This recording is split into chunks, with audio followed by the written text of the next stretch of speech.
Labor will not be supporting the Liberals and Nationals' new land tax for the people of New South Wales. It has never been done before, and Premier Perrottet has raced this bill before the Parliament when he should be taking any proposal this significant to the people of New South Wales.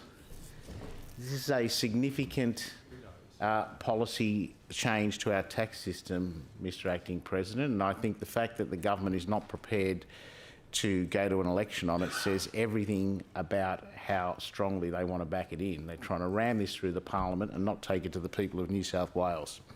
The Liberals and Nationals should be seeking a mandate for the first ever annual tax on the family home in our state. Even former Prime Minister John Howard took his plan for a GST to an election to allow people to make their own decision. I join Labor leader Chris Minns and our Shadow Treasurer, the Honourable Daniel Mookhey, in arguing that taxpayers should have a right to have their say about this policy at the March 2023 election.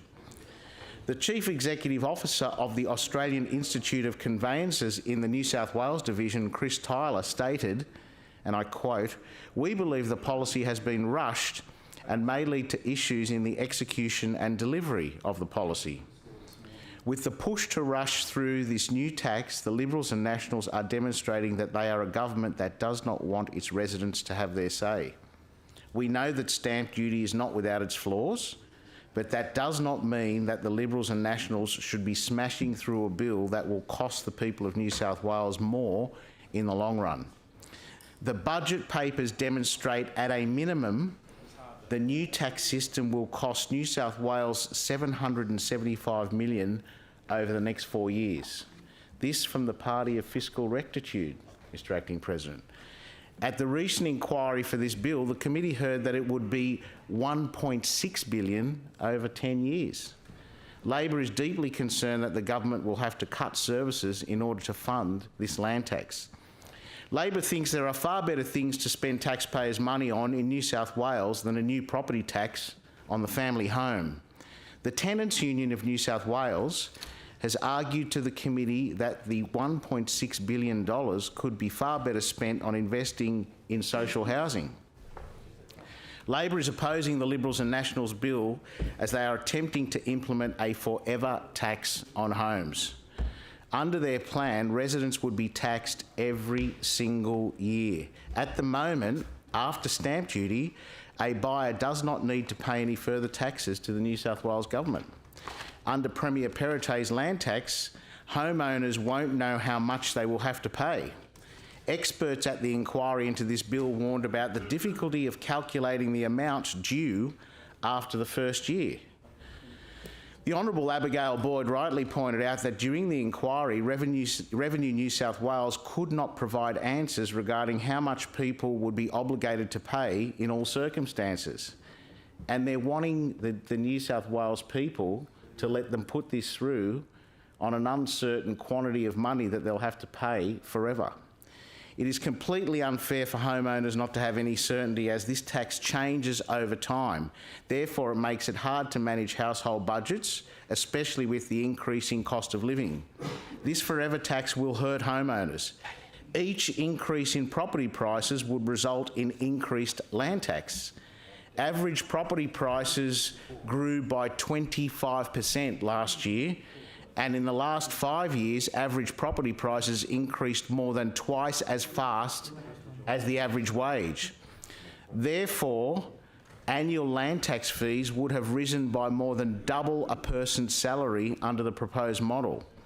Homeowners will pay more as the value of their home increases in value. Labor leader Chris Minns is right in stating that this new tax does not make sense in terms of the New South Wales economy.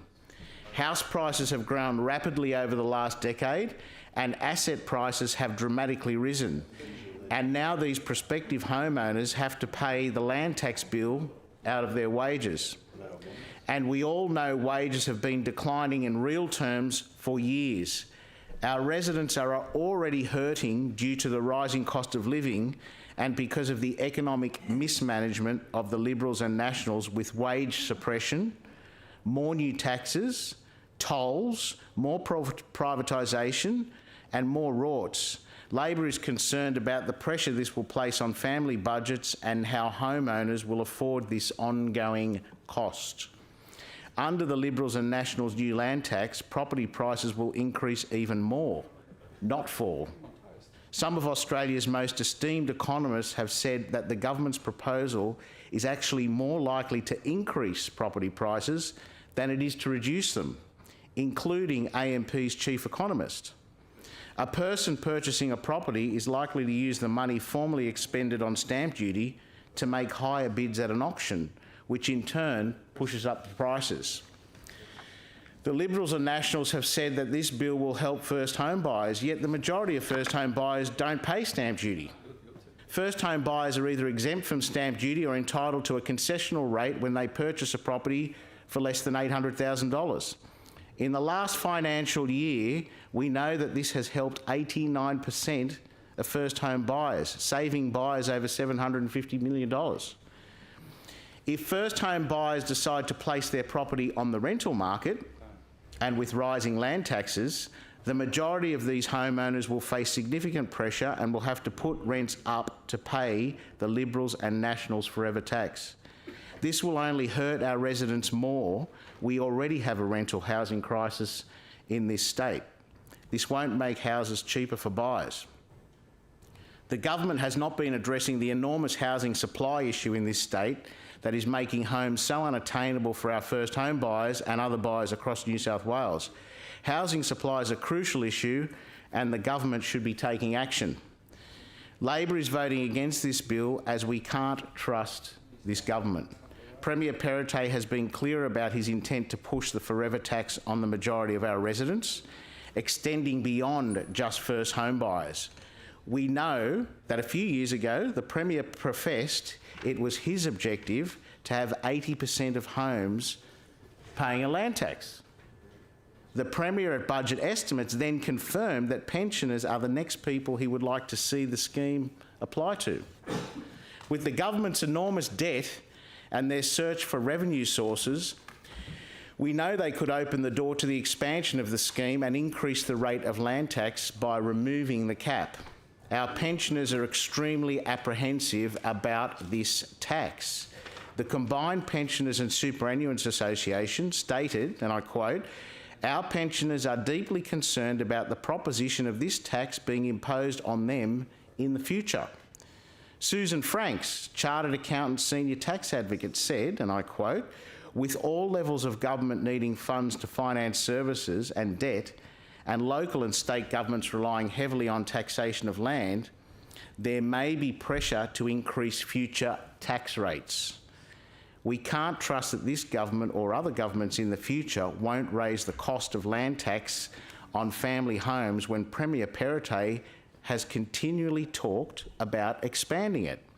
The track record of the Liberals and Nationals demonstrates that we can't believe them.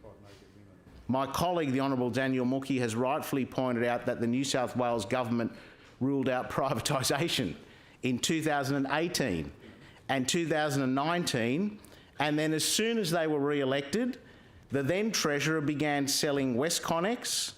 The Honourable Matt Keane promised the government's energy policies would lower energy bills. Remember that? Promised lower energy bills for households and small businesses. And in 2020, he promised $130 reductions in electricity prices, but prices have since risen by 25%. 25%. We can't trust the Liberals and Nationals with our economy. Under their management, we have the lowest ranked state economy in the country. The latest State of the States report shows that New South Wales is the lowest ranked state for the fourth quarter in a row. At the 2011 election, the Liberals and National promised to make New South Wales number one. And it is abundantly clear that they have not been up to the task. Under the Liberals and Nationals, New South Wales is already the most taxed state in the nation, and they are wanting to add a forever tax. This new tax won't lead to lower property prices and will only add pressure to household budgets. The new tax is a dud, just like this 12-year-old tired government is a dud.